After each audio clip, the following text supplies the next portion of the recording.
Hi everyone, in front of me I've got HMD Skyline and let me share with you how to change video resolution on this device. So let's start with opening the camera app.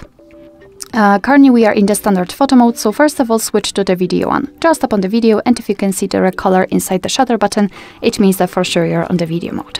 So now we have to open the options, so let's simply tap on this icon in the left upper corner, and right here we've got two bars connected with the resolution. We've got two options for resolution: 4K, which is currently applied, and 1080p. So all you can do is to choose between them, so let me choose 1080p.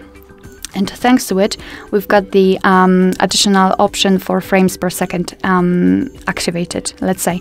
So in 1080p, we can choose between 30 or 60 frames per second. So the same situation, just tap on the option like to use. And if it is highlighted, you can be sure that it was applied. And from now on, your device will use the chosen resolution whilst recording a video.